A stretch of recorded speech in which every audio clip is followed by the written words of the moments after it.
இன்னைக்கான episode review பார்க்கறதுக்கு முன்னாடி கிட்டத்தட்ட 40 நாள் ஆயிடுச்சு பிக் பாஸ் வந்து சீசன் 9 ஆரம்பிச்சு. ஆனால் இப்போ வரைக்கும் டைட்டில் வின்னர் யாரு அப்படின்றது நம்மளாலே கெஸ் பண்ண முடியல. அதுதான் பார்த்தீங்கன்னா ரொம்ப கொடுமையாக இருக்கு. எனக்கு உண்மையிலே புரியலங்க. இது வரைக்கும் எந்த சீசன்லையும் இப்படி இருந்திருக்காதுன்னு நினைக்கிறேன். இதில் இருக்க ஒருத்தரை கூட டைட்டில் வின்னராக இமேஜின் கூட பண்ணி பார்க்க முடியல. ஆனால் இன்னைக்கான எபிசோட பொறுத்த வரைக்கும் ஒரு விஷயம் பயங்கர ஃபன்னாக இருந்தது. அதாவது எல்லா எபிசோட்லையும் பார்த்தீங்கன்னா ஒன்று திவாகர் ஃபன் பண்ணுவார், இல்லை கானா வினோத் ஃபன் பண்ணுவார். ஆனால் சபரி இந்த அளவுக்கு ஃபன் பண்ணுவார்னு எதிர்பார்க்கவே இல்லைங்க. சபரிக்கு வந்து பார்த்தீங்கன்னா சிஐடி சங்கர்னு நினைப்பு. அவர் வந்து பார்த்தீங்கன்னா அந்த சீப்பை ஒழிச்சு வச்சா கண்ணாடி நின்றும் அப்படின்னு நம்ம சொல்லுவாங்களே அந்த வடிவேல் காமெடியில். ஸோ அந்த மாதிரி பார்த்தீங்கன்னா எப்படி இந்த ப்ரஷ்ஷை வச்சு சாண்ட்ரா எல்லாரும் தூக்குறோம் பாரு அப்படின்ற மாதிரி பயங்கரமாக ஸ்கெட்ச் போட்டிருக்காரு. யோ சபரி யாரியா நீனு? அந்த டாஸ்கில் வந்து சபரிக்கு வந்து பார்த்தீங்கன்னா சீனாத்தானா அப்படின்ற மாதிரி பேர் வச்சிருந்தாங்கன்னு நினைக்கிறேன். கரெக்டா? ஸோ அதனால் அவர் என்ன நினச்சிட்டாரு, நம்ம புலி அப்படின்ற மாதிரி நினச்சிட்டாரு. என்னன்னு தெரியல. நம்ம ஒரு விஷயத்தை சீக்கிரட்டாக வந்து ஒரு ஆப்ரேஷன் பண்ணிட்டு இருக்கோம் கைஸ், யாருக்கிட்டையும் சொல்லக்கூடாது அப்படின்ற மாதிரி கூட பார்த்தீங்கன்னா கமருதீன் வச்சுன்னு பிளான் போட்டுட்டு இருந்தாரு. கடைசியில் கமருதீன் அந்த பிளானை இப்படி முடிச்சு விடுவார்னு எதிர்பார்த்துருக்க மாட்டாரு. ஆக்சுவலாக எனக்கு அதை பார்க்க சொல்ல உண்மையிலே சொல்ல செம்ம ஃபன்னாக இருந்ததுங்க. கமருதீன் அதை திரும்பி வர்றது, அதை காமிக்கிறது எல்லாம் பயங்கர ஃபன்னாக இருந்தது. எனிவேஸ் இன்னைக்கான எபிசோட என்னென்ன நடந்தது அப்படின்றத ஒன் பை ஒன்னா பார்க்கலாம். உண்மையிலே சில விஷயம் பயங்கர இன்ட்ரெஸ்டிங்காக இருந்தது. பார்வதி பண்ண சில விஷயம் பயங்கர கடுப்பாக இருந்தது. ஸோ எல்லாத்தையும் ஒன் பை ஒன்னா பார்த்துலாம். பார்க்கறதுக்கு மட்டும் ஒரு முக்கியமான விஷயம், சேனலை ஃபஸ்ட் டைம் பார்த்தீங்கன்னா சப்ஸ்கிரைப் பண்ணிட்டு வீடியோ லைக் பண்ணிக்கோங்க. எனிவேஸ் ஃபர்ஸ்ட் ஆஃப் ஆல் எங்கேருந்து ஆரம்பிக்குதுன்னு பார்த்தீங்கன்னா நம்ம இது வியானா சுபிக்ஷா இவங்க 2 பேர் சண்டை போட்டுக்கிறாங்க. இதுக்கப்புறம் உன் கேம் நீ ஆடு, என் கேம் நான் ஆடுறேன் அப்படின்ற மாதிரி சொல்லிக்கிறாங்க. டூ லேட், என்ன பண்ணுறது, சுபிக்ஷா நாளைக்கு கிளம்பிடுவாங்க. ஸோ இதுக்கப்புறம் நீங்கள் முடிவு எடுத்தா என்ன எடுக்கல என்ன அப்படின்ற மாதிரி தான் தோணுதுன்னு வச்சுக்கோங்களேன். ஸோ ஸ்டார்டிங்கில் அதுக்கு முன்னாடி பார்த்தீங்கன்னா சபரி வந்து சிஐடி வேலை பார்க்குறாரு. போயிட்டு இந்த மாதிரி ப்ரஷ் இதெல்லாம் ஒழிச்சு வைக்கிறாங்க. ஸோ இதை வச்சு ஏதோ கேம் ஆடுறாங்க, அது என்னன்னு நான் கண்டுபிடிக்கிறேன், அது வரைக்கும் யாருக்கிட்டையும் சொல்லாதீங்க அப்படின்ற மாதிரி கானா வினோத் கமருதீன் இவங்ககிட்டலாம் பேசிட்டு இருக்காரு. ஸோ அதுதான் பார்த்தீங்கன்னா எபிசோடு எண்ட்லிங் காமிக்கிறாங்க. எனக்கு என்னன்னா ஓகே நீங்கள் இதை கண்டுபிடிக்கிறது இதெல்லாம் ஓகே. இப்போ என்னன்னா இதை வச்சு ஒருத்தவங்க கேம் ஆடி அந்த கேமில் வந்து பார்த்தீங்கன்னா உங்களை அடிக்க முடியும், உங்களை டவுன் பண்ண முடியும்னு நீங்கள் யோசிக்கிறீங்களே. இன்னொருத்தவங்க யோசிக்கிறது ஓகே, ஆனால் நீங்கள் எப்படி இதை வச்சு கேம் ஆட முடியும்னு யோசிக்கிறீங்களே, அந்தளவுக்கு நீங்கள் உங்கள் மூளை வேலை செய்யுது அப்படின்ற மாதிரி தாங்க இருக்குது. ரொம்ப சில்லறத்தனமாக இருந்தது. ஒரு ப்ரெஷ்ஷை வச்சு பாரு மொத்தத்து பேரும் காலி பண்ணுறேன். எனிவேஸ் ஆனால் வீட்டுக்குள்ளே யாரோ ஒருத்தவங்க ஏதோ ஒரு சம்பவம் பண்ணுறாங்க. அது என்னன்னு தெரியல. விஜய் சேதுபதி வீக்கெண்ட் வந்தால் நீ தான் பார்த்தீங்கன்னா விஜய் சேதுபதி தான் கிளாரிட்டி கொடுக்கணும். இந்த ப்ரெஷ்ஷை யார் ஒழிச்சு வைக்கிறது என்ன பண்ணுறதுன்னு தெரியல. ஆனால் கமருதீன் அதை ஒழிச்சு அப்படியே எடுத்துகிட்டு வந்து மொத்தமாக பார்த்தீங்கன்னா எக்ஸ்போஸ் பண்ணாமல் பார்த்தீங்கன்னா கடைசியில் அங்கே தான் கமருதீன் யாருன்னு தெரியும். ஏன்னா கமருதீனை பொறுத்த வரைக்கும் பார்த்தீங்கன்னா யாராவது ஒருத்தவங்க ஏதாவது ஒரு விஷயம் எப்படி சொல்லி ஜென்யூனாக நம்பி பேசினாங்கன்னா உண்மையை உளறிடுவாப்பில். கமருதீனை நம்ம நிறைய இடத்துல பார்த்தீங்கன்னா கிரிட்டிசைஸ் பண்ணியிருக்கோம். ஆனால் கமருதீன் கிட்ட ஒரு விஷயம் என்ன தெரியுமா, அவர் வந்து பார்த்தீங்கன்னா யாராவது ஒருத்தவங்க சொன்னால் நம்பிடுறாரு. ரொம்ப வெள்ளந்தியாக இருக்கான்னு சொல்லுவாங்களா, அந்த மாதிரி தான் கமருதீனை பற்றி யார் வேணால் ஈஸியாக பிரெயின் வாஷ் பண்ணலாம். ஏன்னா மூளைன்றதை கல்ட்டி வச்சுட்டு வந்துட்டாரா என்னன்னு தெரியல. அப்படி தாங்க இருக்காருன்னு எனக்கு என்னமோ அப்படி தான் தோணுது. ரொம்ப எப்படி சொல்ல ரொம்ப வெள்ளந்தியாக இருக்காரு அப்படின்ற மாதிரி தோணுதுங்க. எனிவேஸ் இதுக்கப்புறம் பார்த்தீங்கன்னா நம்ம விக்கல் விக்ரமுக்கும் பார்வதிக்கும் ஒரு சண்டை வருது இல்லை. இந்த வக்ரம் விக்ரம் அப்படின்ற மாதிரி கூப்பிடாதீங்க அப்படின்ற மாதிரி விக்ரம் சொல்றாரு. அது நியாயமான்னு கேட்டீங்கன்னா நியாயம் தான். என்ன வக்ரம்னு கூப்பிடாத சம கடுப்பாக இருக்குது அப்படின்ற மாதிரி சொல்கிறாரு. வக்ரமுக்கு நீ என்ன வேணா அர்த்தம் புரிஞ்சுக்கோ, நான் சொன்ன அர்த்தம் இதுதான் வக்ரமுக்கான அர்த்தம், நான் வேணா ட்ரை பண்ணுறேன் அப்படின்ற மாதிரி சொல்லிட்டு வந்தாங்களே. அங்கே விக்ரம் மூஞ்ச பார்க்கணுமே, ஆமாம் இது திருந்தாது, இது என்ன பண்ணாலும் அதை தான் பண்ணும் அப்படின்ற மாதிரி அவரு விட்டுட்டு போயிட்டாரு. ஆனால் அருராக்கு தான் ரொம்ப டென்ஷன். எப்படி உங்களை கூப்பிடலாம் ஏமா கூப்பிட்டாவனே அமைதியாக இருக்கான், உனக்கு என்னமா அப்படின்ற மாதிரி தான் இருந்தது. எனிவேஸ் இதுக்கப்புறம் தான் பார்த்தீங்கன்னா அந்த மெயினான ஒரு கான்செப்ட், அதாவது என்னதுன்னா எஃப்ஜேக்கு வந்து பிக் பாஸ் வந்து ஆப்பர்ட் ஷேரில், அதாவது நீ வந்து தூங்கினே இருக்க தினமும் எத்தனை வாட்டி உனக்கு நாய் கொலைக்கு வைக்கிறது, உனக்கு பனிஷ்மெண்ட்டு நின்னுங்கனே கடை அப்படின்ற மாதிரி சொன்னார்ல. உண்மையிலே பக்கா பனிஷ்மெண்ட்டு. ஆக்சுவலாக கேப்டனாக இதை சபரி பண்ணியிருக்கணும். என்ன பண்ணுறீங்க கேப்டன் அப்படின்ற மாதிரி தான் இருக்குது. ஒரு கேப்டனாக நீ தான் இதெல்லாம் கண்ட்ரோல் பண்ணணும், தூங்கக்கூடாது சொல்லணும், அவனுக்கு ஏதாவது டாஸ்க் கொடுக்கணும், பனிஷ்மெண்ட் கொடுக்கணும், இதெல்லாம் எதுவுமே பண்ணுறதில்லை. அப்படியே பார்த்தீங்கன்னா விட்டுறது. ஸோ இந்த வீக்கில் பார்த்தீங்கன்னா பயங்கரமாக தூங்குனதுனால பிக் பாஸே கடுப்பாகி கேப்டன் கேட்க மாட்டான், நான் கேட்குறேன் ஒழுங்காக நீ ஃபுல்லாக நான் நின்னுங்கனே அப்படின்ற மாதிரி சரியான பனிஷ்மெண்ட் கொடுத்தாரு. ஏன்னா எப்படி சொல்கிறது, கஷ்டம் தான் ஒரு நாள் ஃபுல்லாக நின்றுக்கிட்டே எங்கேயுமே உட்காரக்கூடாது அப்படின்றது ரொம்ப டஃப்பான ஒரு விஷயம் தான். ஸோ எஃப்ஜேக்கு பிக் பாஸ் கூப்பிட்டு பயங்கரமாக ஒரு செருப்படி கொடுத்தாரு அப்படின்ற மாதிரி தான் சொல்லணும். இதுக்கப்புறம் தாங்க அந்த மெயினான விஷயம், அதாவது பெஸ்ட்டு வெர்ஸ்ட்னு பிரிச்சாங்கல்ல. ஸோ இதில் வந்து பார்த்தீங்கன்னா பெஸ்ட்டாக வந்து கானா வினோத்தும் எஃப்ஜேவும் சொன்னாங்க. அது உண்மையான கேட்டிங்கன்னா உண்மை தான். ஏன்னா கானா வினோத்தும் நல்லா தான் பர்ஃபார்ம் பண்ணாரு, அதே மாதிரி எஃப்ஜேவும் நல்லா தான் பர்ஃபார்ம் பண்ணாரு. ஸோ இவங்க 2 பேரும் பெஸ்ட்டுன்னு அப்படின்ற மாதிரி சொல்லலாம்னு வச்சுக்கோங்களேன். ஸோ இதுக்கடுத்து ஒஸ்ட்டுன்ற ஒரு கான்செப்ட் வருதுல்ல. இப்போ இந்த இடத்துல ஹோஸ்ட்டில் பார்த்தீங்கன்னா நம்ம கனியையும் அதுக்கடுத்து பார்த்தீங்கன்னா இன்னொருத்தர் திவாகரையும் சொல்கிறாங்க. திவாகரை சொல்லாமனா ஆமாம் திவாகரை சொல்லலாம். ஏன்னா திவாகர் வந்து ஹோஸ்ட்டாக தான் பண்ணார், டாஸ்க்லேருந்து பாதிலே வெளியே போயிட்டார். அவருக்கே தெரியும் எல்லாருமே திவாகர் தான் சொல்லுவாங்கன்னு. ஆனால் இன்னொன்று கனியை சொல்கிறாங்களே, அது வந்து பார்த்தீங்கன்னா அந்தளவுக்கு ஃபேராக எனக்கும் படலை. ஏன்னு பார்த்தீங்கன்னா அதை விட ஹோஸ்ட்டாக எனக்கு தெரிஞ்சு வியானா பண்ண மாதிரி இருந்தது, ரம்யாவும் ஹோஸ்ட்டாக தான் இருந்த மாதிரி இருந்தது. ஏன்னா அவங்க என்ன ரோல் பண்ணாங்க, அந்த ரோலை வந்து எலவேட் பண்ணாங்களா அப்படின்றது எதுவுமே தெரியல. சும்மா ஒரு ஜூனியர் ஆர்டிஸ்ட் மாதிரி அங்கங்கே நின்றுட்டு இருந்தாங்க தவிர வேறு எதுவுமே பண்ணல. ஸோ அவங்கள ஹோஸ்ட்டுன்னு சொல்கிறத விட்டு எல்லாரும் இங்கே இந்த கனியை சொன்னது வந்து ஒருத்தவங்களுக்கு இருக்கிற பர்சனல் வெஞ்சன்ஸ் தான். எப்படி இந்த பக்கம் அதாவது அன்பு கேங்கில் இருக்கவங்க வந்து வன்ம கேங்கில் வந்து சொல்கிறதும், வன்ம கேங்கில் இருக்கவங்க வந்து அன்பு கேங்கில் சொல்கிறது, இதுதான் பார்த்தீங்கன்னா இந்த சீசனில் மாறி மாறி போயிட்டு இருக்கு. ஸோ இது வந்து நிற்கவே நிற்காது இந்த குரூப்பிசம் அப்படின்ற மாதிரி தான் தோணுது. குரூப்பிசம் அழிக்கிறதுக்கு நாங்கள் வந்திருக்கோம் அப்படின்ற மாதிரி சொன்னானுங்க. கடைசியில் அவனுங்களே ஒரு குரூப்பாக மாறி நிற்கிறானுங்க. என்னடா கேட்டால் குரூப்பிசத்தை வச்சு தான் அழிக்கணும் அப்படின்ற மாதிரி தான் பேய்க்கும் சண்டை அப்படின்ற மாதிரி தாங்க போயிட்டு இருக்கு. இந்த சீசன் ஃபுல்லாக அந்த குரூப்பிசம்ன்றது ஒளியாது போல. இதில் வேற வியானா வேற நான் இண்டிவிஜுவலாக ஆடுறேன் யார் நீனு அப்படின்ற மாதிரி தான் இருக்கு.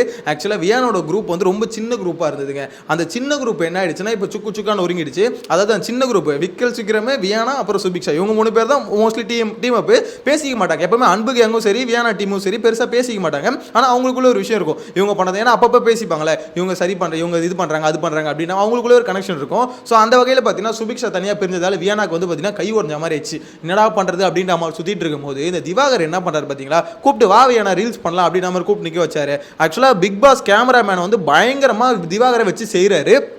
ஏன் இந்த மாதிரி கேமரா ஆப்ரேட்டர் பண்ணுறாங்கன்னு தெரியல. அதாவது இது நல்லா தான் இருக்குது பார்க்கறதுக்கு, திருப்பி பண்ணுங்க அப்படின்ற மாதிரி தான் இருக்குது. நேற்றைக்கான எபிசோட்லையும் பார்க்கும்போது அந்த கேமரா அப்படியே திரும்புது. இன்னைக்கான எபிசோட்லையும் பார்க்கும்போது கேமராக்கு முன்னாடி சார் ப்ளீஸ் சார்னு போய் திவாகர் கெஞ்சிறாரு. ஐயோ எனக்கு அது பார்க்கும்போது எத்தனை வாட்டிங்க ஒரு தடவை கூட அந்த கேமரா அசைக்கவே இல்லையே. நீ என்ன வேணா கதறு, உனக்கு நான் வந்து இதுவே கூட விஜய் சேதுபதி சொல்லிட்டு போயிருக்காருன்னு நினைக்கிறேன். அந்த ஆள் கேமரா முன்னாடி வந்தால் நீங்கள் வந்து கேமரா எதுவும் ரெஸ்பான்ஸே பண்ணாதீங்க. ஏன்னா அந்த ஆள் வந்து பார்த்தீங்கன்னா இந்த மாதிரி ரீல்ஸ் பண்ணியே டைம் ஓட்டிடுறான். அது மட்டும் இல்லாமல் இப்போ வேற ஒரு கான்வர்சேஷன் வச்சா அதில் வந்து ஃபோக்கஸ் போகும். இப்போ என்ன ஆகுதுன்னா இவர் ரீல்ஸ் பண்ணுறதால இவரோட ஃபோக்கஸ் ஃபுல்லாக இங்கே இருக்குது, கான்வர்சேஷன் வைக்க மாட்டாரு, கண்டென்ட் கிரியேட் ஆக மாட்டுது. ஸோ இப்படியே எல்லாருமே ரீல்ஸ் பண்ணிட்டு போயிட்டு இருக்கலாம். ஏன்னா திவாகர் பார்த்து சுபிக்ஷா பண்ணுறாங்க. ஸோ ஒவ்வொருத்தரும் அதே மாதிரி தமிழக மக்களே, இவர் வந்து தமிழக மக்களே, சுபிக்ஷா வந்து பார்த்தீங்கன்னா மக்களே இன்னைக்கு என்ன ஆச்சுன்னு பார்த்தீங்கன்னா அப்படின்னு நம்ம சுபிக்ஷா ஆரம்பிக்கிறாங்க. விட்டா இதே மாதிரி ஒரு பழக்கம் வந்ததுன்னு வச்சுக்கோங்களேன் எல்லாருமே ஆரம்பிச்சிருவாங்கன்றது பிக் பாஸ் டீமுக்கு பயம். அதனால தான் இதை வந்து அடின்னு அடிக்கணும்னு சொல்லிட்டு சுத்தமாக ரெஸ்பான்ஸ் பண்ணால் மதிக்கவே மாட்டாங்க திவாகரை. கேமரா முன்னாடி நீ பேச வந்தாலே கேமரா ஆஃப் பண்ணிட்டு போயிடுங்க அப்படின்னு நம்ம சொல்லிட்டாங்களே என்னன்னு தெரியல. இன்னொன்று அவர் ஜூம் வர மாட்டாங்க அப்படின்ற மாதிரி புலம்பிட்டு இருக்காரு. எனிவேஸ் இந்த பெஸ்ட் ஹோஸ்ட் பிரிச்சாங்கல்ல. ஸோ இதுக்கப்புறம் பார்த்தீங்கன்னா ஒரு முக்கியமான சம்பவம் நடந்தது. ஏன்னா கனி வந்து பார்த்தீங்கன்னா பயங்கரமாக ட்ரிகர் ஆகிட்டாங்க. என்ன ஹோஸ்ட்டில் போறியா பார்வதி அப்படின்னு நம்ம காண்ட் ஆகிட்டாங்கன்னு வச்சுக்கோங்களேன். ஏன்னா பார்வதி வந்து பேசும்போதே பார்த்தீங்கன்னா கனி போயிட்டு எந்திரிச்சு போய் பேச ஆரம்பிச்சிருப்பாங்க. இவங்க இந்த மாதிரி எல்லாம் முடிஞ்சதுக்கப்புறம் நின்று பேசுகிறாங்கன்னா அந்த லிவிங் எல்லாம் நானும் பேசுவேன் அப்படின்ற மாதிரி பயங்கரமாக கத்திருப்பாங்களே. அங்கே தெரிஞ்சுது கனி வந்து ஓகே இதுக்கப்புறம் வேலைக்கு ஆகாது, நம்ம சைலண்டாக ஆனதெல்லாம் போதும், இதுக்கப்புறம் களத்தில் இறங்கிடும் அப்படின்ற மாதிரி முடிவு பண்ணிட்டாங்க. எனக்கு என்ன புரியலன்னா, ஏன் கனி உங்களை யாராவது சைலண்டாக இருக்க சொன்னாங்களா? முதல்லேருந்தே ஆடுங்கன்னு தானே சொன்னோம். 5 வாரமாக நாமினேஷன் வராமல் உட்காந்துட்டு இருந்தீங்க, நீங்களாம் பேசுறீங்களா அப்படின்ற மாதிரி தான் இருக்கு. ஆக்சுவலாக என்ன பொறுத்த வரைக்கும் பார்த்தீங்கன்னா இந்த வீட்டுக்குள்ளேயே பயங்கர சேஃபாக சூப்பராக கேம் ஆனது யாருன்னு பார்த்தீங்கன்னா கனியை தான் சொல்லணும். ஏன்னா 5 வாரமாக நாமினேஷன்லேயே வராமல் ஒருத்தவங்க இருக்கிறதுலாம் ரொம்ப பெரிய விஷயம். ஸோ அந்த அளவுக்கு பார்த்தீங்கன்னா சூப்பர் கேம் ஆடி இருக்காங்க. ஆனால் அது அவங்க தெரிஞ்சு ஆனாங்களா தெரியாமல் ஆனாங்களான்னு தெரியல. ஆனால் சூப்பராக ஒரு ஃபேவரட்டிசம் பண்ணுவாங்களே, ஸோ அந்த கேம் வந்து சூப்பராக ஆடினாங்க அப்படின்ற மாதிரி சொல்லணும். இப்போ தான் பார்த்தீங்கன்னா அவங்களுக்கு வந்து அவங்களோட கோவத்தை காமிக்க இதுக்கப்புறம் எனக்கு தெரிஞ்சு கனியோட கோவத்தை காமிப்பாங்க. ஸோ அவங்க கிட்ட இருந்து கண்டென்ட் வரும் அப்படின்ற மாதிரி தான் தோணுது. இந்த இடத்துல பார்த்தீங்கன்னா அரோரா ஒரு குற்றச்சாட்டு வச்சாங்களே, அதாவது இந்த ஆபாச குறியீடு அப்படின்றது அது எவ்வளோ பெரிய விஷயம்னா, அந்த பொண்ணை வந்து ரொம்ப ஒரு தப்பா, ஆக்சுவலாக அரோரா வெளியே எப்படின்னு எல்லாருக்குமே தெரியும், நான் அதை சொல்ல வரல. ஆனால் அந்த வீட்டுக்குள்ளே நீங்கள் வந்து பார்த்தீங்கன்னா அந்த பொண்ணை ஒரு குறியீடு காமிச்சிட்டாங்க அப்படின்ற மாதிரி ஒரு ப்ரொஜெக்ஷன் கொடுக்குறீங்களே, அது வந்து நீங்கள் எப்படி அக்யூஸ் பண்ணுவீங்க அப்படின்ற மாதிரி தான் இருக்குது. 2 பிரிக்கை வச்சு நடுவில் ஒரு பிரிக்கு வச்சாங்க. அதை பார்க்கறதுக்கு பார்வதிக்கு ஆபாச குறியீடு மாதிரி இருக்கான். எனக்கு தெரிஞ்சு அரோரா கூப்பிட்டு வச்சு எல்லாரும் முன்னாடி கிளாரிஃபிகேஷன் கொடுக்க வச்சாங்களா, அது நல்ல விஷயம் தான். சும்மா ஆபாச குறியீடு திவாகர் வர அந்த பொண்ணு ஆபாச குறியீடு காமிச்சதுல அதை சொல்லு. அதாவது அண்ணனும் தங்கச்சியும் போடுற ஆட்டா இருக்க, எப்பா யாரா நீங்க அப்படின்ற மாதிரி தான் இருக்கு. அதாவது பேசுறதுல ஒரு நியாயம் இருந்தால் நிறைய பேர் பார்த்தீங்கன்னா வாய்ஸ் ரைஸ் பண்ணுவாங்க. பேசுறது அநியாயம் தெரிஞ்சு வாய்ஸ் ரைஸ் பண்ணுறதுலாம் ஒரு தனி டேலண்ட்டுங்க. காலையிலேருந்து நைட்டு வரைக்கும் எல்லாருக்கூடையும் சண்டை. காலையில் விக்ரம் கூட சண்டை, அதுக்கப்புறம் பார்த்தீங்கன்னா அரோரா கூட சண்டை, அடுத்து எஃப்ஜே கூட சண்டை, சபரி கூட சண்டை, கனி கூட சண்டை, இன்னும் யார் கூட தான்மா நீ சண்டை போடாமல் இருப்ப? ஒரு நாளில் இத்தனை பேர் கூட சண்டை போடுறாங்கன்னா பார்வதியோட பவரை மட்டும் யோசிச்சு பாருங்களேன். அவங்களோட ஸ்ட்ரென்த்து இத்தனை பேர்கிட்ட கத்தி அமைத்து கூட சண்டை. எனக்கு அதெல்லாம் இத்தனை பேர்கிட்ட கத்துறாங்கன்னா உண்மையிலே அந்த விதத்தில் பார்வதியை பாராட்டணுங்க. எங்கேருந்து இவ்வளோ எனர்ஜி வருது? ஏன்னா வேற யாராலையும் இந்த அளவுக்குலாம் சண்டை போட முடியாது, கத்த முடியாது. இவ்வளோ எனர்ஜிலாம் யாருக்குமே இருக்காது. நார்மலாகவே எனக்கு கத்தியும் பேசுகிறாங்க, அதுக்கப்புறம் நார்மலாக பேசிகிட்டு இருக்காங்க. எனக்கு புரியல, இந்த வாய் என்ன ஆயிடாது அப்படின்ற மாதிரி தான் இருக்குது. நான் ஒரு வீடியோவில் இப்போ ஒரு 5 நிமிஷம் 10 நிமிஷம் நம்ம பேசுகிறோம்னு வச்சுக்கோங்களேன். இந்த வீடியோ முடிச்சோடனே ஒரு 5 நிமிஷம் அமைதியாக இருந்தால் தான் எனக்கு வந்து கொஞ்சம் ரிலாக்ஸ்டாக இருக்கும். ஆனால் அந்த பொண்ணு காலையிலேருந்து நைட் வரைக்கும் கத்துதுங்க. எப்படிமா உன்னால் முடியுது அப்படின்ற மாதிரி தாங்க இருக்குது. எப்பா பார்வதி உனக்குலாம் தனி டேலண்ட்டுமா, நீலாம் விஜய் கரெக்டான ஆள் தான், ஆனால் என்ன கொஞ்சம் மூளை தான் கொஞ்சம் கம்மியாக இருக்குது அப்படின்ற மாதிரி சொல்ல தோணுது. எனிவேஸ் இதுக்கப்புறம் பார்த்தீங்கன்னா அரோரா அந்த இடத்துல செருப்படி கொடுத்து அமிச்சிட்டாங்களா. ஸோ நெக்ஸ்ட் பார்த்தீங்கன்னா அந்த பெஸ்ட் ஹோஸ்ட் வந்தாங்களே இவங்களுக்கான அந்த டாஸ்க்கு அப்படின்ற மாதிரி ஒரு விஷயம் கொண்டு வந்தாங்க. ஸோ அந்த டாஸ்க்கை பொறுத்தவரைக்கும் கேப்டன்சி டாஸ்க்கில் நம்மளுக்கே தெரியும் அது ரொம்பவே டஃப்பான டாஸ்க் தான். இன்னொன்று யார் வரணும்னு விருப்பப்படுறாங்களோ அவங்கள வர வைக்கலாம். ஏன்னா இந்த டாஸ்க்கு அந்த மாதிரி டாஸ்க் தான். அதாவது நம்ம குரூப்பாக சேர்ந்து இப்போ அவங்க வரணும் அப்படின்னு நினச்சாங்கன்னா கண்டிப்பாக அவங்கள வர வைக்கலாம். அந்த மாதிரி தான் எனக்கு தெரிஞ்சு எஃப்ஜே வரணும் அப்படின்ற மாதிரி முடிவு பண்ணிட்டாங்க. ஒரு செட் ஆஃப் பீப்புள் பார்த்தீங்கன்னா அப்படியே எஃப்ஜே வரணும்னு முடிவு பண்ணிட்டாங்க. இன்னொரு செட் ஆஃப் பீப்புள் வந்து பார்த்தீங்கன்னா கானா வினோத்தும் இது சபரியும் வரக்கூடாதுன்னு முடிவு பண்ணிட்டாங்க. ஏன்னா கானா வினோத்தும் சபரியும் பார்த்தீங்கன்னா இப்போ கானா வினோத் மேலே பர்சனல் காண்டு ரொம்ப அதிகமாக இருந்தது. யாருன்னு பார்த்தீங்கன்னா வியானாக்கு தான் இருந்தது. ஏன்னா வியானாவை பொறுத்த வரைக்கும் அப்போதுலேருந்தே கானா வினோத் பண்ணுறது பிடிக்கல. இன்னொன்று வியானாவை எக்ஸ்போஸ் பண்ணுற ஒரு ஆள் யாருன்னு பார்த்தீங்கன்னா கானா வினோத் தான். எல்லா இடத்துல இன்னி கூட ஒஸ்ட் பர்ஃபார்மரில் வந்து பார்த்தீங்கன்னா கானா வினோத் தான். வியானா ஒன்றுமே பண்ணல அப்படின்னு நம்ம சொல்லிட்டு போயிருவார். வியானாவை பொறுத்த வரைக்கும் செம்ம காண்டு இருக்கு. இந்த ஆள் மட்டும் தானே நம்மளை நோட் பண்ணுறான், வேற எல்லாம் நம்மளை விட்டுறானுங்க, இவன் மட்டும் எப்படி நோட் பண்ணி அடிக்கிறான் அப்படின்ற மாதிரி கானா வினோத் சைலண்டாக அதை பண்ணிடுறாருங்க. யோசிச்சு பாருங்க, ஒஸ்ட் பர்ஃபார்மரில் வியானா சொன்னார் இன்னைக்கு. ஸோ அந்த காண்டு இருந்தது என்னன்னு தெரியல, மொத்தமாக வச்சு செதுக்குனாங்க. இதில் சுபிக்ஷா மேலே வந்து பார்த்தீங்கன்னா எல்லாருக்குமே பர்சனலாக காண்டு தான். ஏன்னு பார்த்தீங்கன்னா சுபிக்ஷா வந்து பேசுறதுலாம் பார்த்தீங்கன்னா ஒரு மாதிரி அந்த பொண்ணு சின்ன பொண்ணாக இருந்தாலுமே ஒரு மாதிரி அந்த பாடி லாங்குவேஜ் இருக்குல்ல, அந்த கையை பின்னாடி கட்டிக்கிட்டு பேசுறது, அது நிறைய பேருக்கு வீட்டுக்குள்ளே இரிட்டேட் தான் பண்ணியிருக்கு. இன்னொரு விஷயம், அந்த டாஸ்கில் சில விஷயத்தில் பார்த்தீங்கன்னா அந்த எப்படி சொல்கிறது முதுகில் குத்துனாங்கல்ல சில பேரை. ஸோ அந்த காண்டை எல்லாத்தையும் சேர்த்து வச்சு செஞ்சுட்டாங்க அப்படின்ற மாதிரி தோணுது. இன்னொன்று எல்லாருக்கும் நம்பிக்கை இல்லை. இவங்க வந்து பார்த்தீங்கன்னா வந்தாங்கன்னா அவங்க தன்னலமாக தனக்கு என்ன வேணுமோ அதுதான் பண்ணுவாங்க அப்படின்ற மாதிரி சுபிக்ஷா மேலே ஒரு எண்ணத்தை கிரியேட் பண்ணிட்டாங்க. ஏன்னா அந்த டாஸ்கோட விளைவு தான், அதாவது நம்ம ஒன்று பண்ணது தான் அதோட விளைவு தான் அனுபவிப்போம்னு சொல்லுவாங்களே, அதுதான் நடந்தது. ஆனால் என்ன மேட்டர்னா சுபிக்ஷாவை அடின்னு அடிக்கும் அந்த பொண்ணு பார்த்தீங்கன்னா போய் கதறி அழ ஆரம்பிச்சிச்சு. ஆக்சுவலாக இது வந்து டாஸ்க், இப்படிப்பட்ட டாஸ்க் தான் இது. இந்த டாஸ்கில் வந்து மொத்தமாக இது மெஜாரிட்டி யார் முடிவு பண்ணுறாங்களோ அவங்க தான் வின் பண்ணுவாங்க. ஸோ அப்படிப்பட்ட டாஸ்கில் இவ்வளோ தூரம் டஃப் கொடுத்து விளையாடுறதே பெரிய விஷயம். ஆனால் அதுக்கு போயிட்டு இந்த அளவு கதறி அழுவுறது வந்து அந்த பொண்ணால் ஏற்றுக்க முடியல. நான் லைவில் பார்த்ததுனால சொல்கிறேன், ஒவ்வொருத்தரும் அந்த பைப்பை புடுங்க சுபிக்ஷாவால் அக்செப்டே பண்ணிக்க முடியல. என்னடா இது இந்த மாதிரி வந்து எல்லாம் நம்மள்த புடுங்குறாங்களே அப்படின்ற மாதிரி. எனக்கு தெரிஞ்சு அவங்க புடுங்காமல் இருந்தாலும் சுபிக்ஷா உன்னால் இருந்திருக்க முடியாது. ஏன்னா அவ்வளோ நேரம் டஃப் கொடுத்தாங்க. அதுவும் கானா வினோத்தும் எஃப்ஜேவும் டஃப் கொடுத்தானுங்க பாருங்க. உண்மையிலே வேற கானா வினோத்தில் வேற லெவலு. அந்த ஒரு கம்பியில் ரொம்ப நேரம் நின்று கடைசியில் தொங்க ஆரம்பிச்சார் பாருங்க. இன்னும் எனக்கு தெரிஞ்சு இங்கே வந்து சுபிக்ஷாவும் சபரியும் பண்ண தப்பு என்ன தெரியுமா, 2 கார்னரை சூஸ் பண்ணது தான். அதுக்கு சுபிக்ஷா என்ன சொல்கிறாங்க, இல்லை நான் சென்டராக தான் சூஸ் பண்ண போனேன், ஆனால் கானா வினோத்தை அந்த ஓரம் ஒதுக்கி விட்டாரு அப்படின்ற மாதிரி சொல்கிறாங்க. மேபி கானா வினோத்தோட ஸ்ட்ராட்டஜியாக இருக்கலாம். ஏன்னா நடுவில் இருந்தால் மட்டும்தான் உங்களுக்கு ஆப்ஷன்ஸ் அதிகமாக இருக்கும். இந்த ஓரமும் போகலாம் அந்த ஓரமும் போகலாம். எஃப்ஜேலாம் பார்த்தீங்கன்னா இந்த ஓரம் அந்த ஓரம் நடுவில் நவுந்துக்கிட்டே இருந்தான். ஸோ அதுதான் பார்த்தீங்கன்னா பெஸ்ட் ஸ்ட்ராட்டஜி. நீங்கள் ஓரத்தில் போனீங்கன்னா முடங்கிடுவீங்க. 4 இது எடுத்து 5வது இது உங்களுக்கு எதுவுமே இருக்காது. அதுலேயும் நீங்கள் சாண்ட்ராலாக இருக்காங்களே அவங்க என்ன பண்ணிட்டாங்க, டேரெக்டாக சபரியோட இது எடுக்க போகும்போது இது வந்து அரகண்டாக நீ வந்து 2 கேமில் ஆடின, ஸோ அதுக்காக தான் this is for you girls அப்படின்ற மாதிரி சொல்லிட்டு பார்த்தீங்கன்னா பயங்கரமாக சபரியை வந்து பார்த்தீங்கன்னா அந்த கில்ட்லேயே போட்டு அடின்னு அடிக்கிறாங்க. அந்த ஏன்டா சபரியை பொறுத்தவரைக்கும் என்ன யோசிப்பாருன்னா, ஏன்டா பார்வதியை வந்து எப்படி சொல்கிறது அந்த முட்டணும் தான் கண்டிப்பாக நைட்டு தூங்கும் போது யோசிச்சுட்டு இருப்பாருன்னு நினைக்கிறேன். இந்த வாரம் ஃபுல்லாகவே சபரி வந்து பைத்தியம் முடிச்ச மாதிரி தான் இருக்காரு. ஏன்னா அவரை பொறுத்த வரைக்கும் பயம், ஐயோ வீக்கெண்டில் விஜய் சேதுபதி என்ன சொல்ல போகிறாரோ என்ன நடக்க போதோ அப்படின்ற பயம் வந்து பார்த்தீங்கன்னா சபரிக்கு 4 நாள் ஓடிட்டு இருக்கு. அதுவும் வீக்கெண்ட் நெருங்கும் போது இன்னும் கொஞ்சம் அதிகமாயிடுச்சுன்னு வச்சுக்கோங்களேன். சபரி எப்படி அந்த கன்ஃபெஷன் ரூம்ல போய் அழுதாரு நீங்க பார்த்தோம்ல, அதே மாதிரி கனி இன்னைக்கு ஒரு பில்டப் கொடுத்தாங்க பாருங்க. திவாகர் கனி 2 பேரும் ஜெயிலில் போட்டாங்கல்ல, ஜெயிலில் போட்டால் கனி போக மாட்டேன்ட்டாங்க, நான் பிக் பாஸ்ட்டை பேச தான் போவேன் அப்படின்னு நம்ம சரியான பில்டப் கொடுத்துருந்தாங்க. ஆனால் ஷோவில் எது கட் பண்ணீங்க, கனிக்கு நல்ல பேர் வர பார்க்குறீங்களா? எவ்வளோ பில்டப் கொடுத்தாங்க. வேற யாராவது பண்ணால் தப்புன்ற மாதிரி ப்ரொஜெக்ட் பண்ணுவீங்களே, கனி பண்ணால் மட்டும் அது தப்புன்ற மாதிரியே ப்ரொஜெக்ட் பண்ணல. அது என்ன கரெக்டான விஷயமா? அவ்வளோ நேரம் போவே இல்லைங்க. திவாகர்லாம் உள்ளே போயிட்டாரு, கனி உள்ளே போகல. கனி ஈவினிங்காக தான் உள்ளே போனாங்க. ஸோ அந்தளவுக்கு பார்த்தீங்கன்னா நான் வெளியே தான் உட்காருவேன், நான் உள்ளே போக மாட்டேன் அப்படின்னு நம்ம ஓவராக பண்ணிட்டு இருந்தாங்க.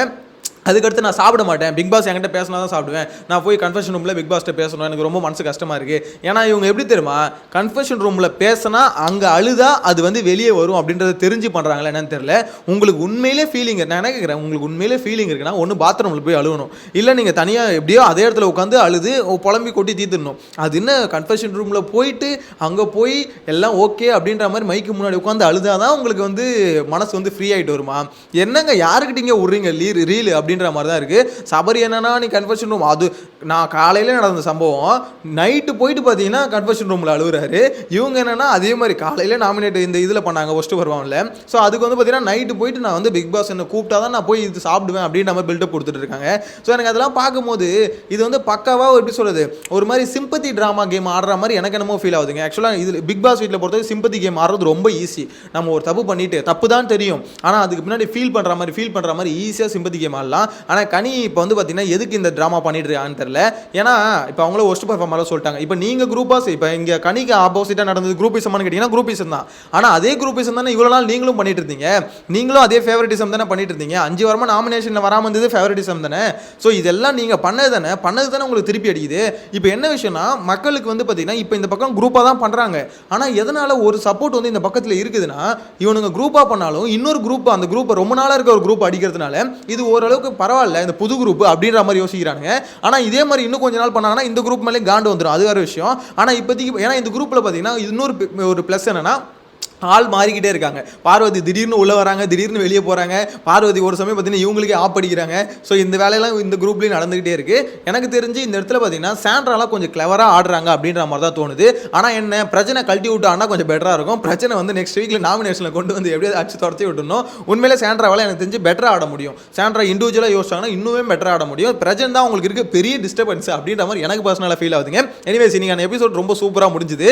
கடைசியாக பார்த்தீங்கன்னா அந்த சிஐடி சங்கர் நம்ம இவர் இருக்கார்ல ஒரு சபரி மாட்டினார்ல, அதை பார்க்கும்போது எனக்கு ஆக்சுவலாக பார்த்து முடிச்சோன்னா கிட்டத்தட்ட ஒரு 5 நிமிஷம் சிரிச்சிருந்தேங்க. அந்த அளவுக்கு செம்ம ஃபன்னாக இருந்தது.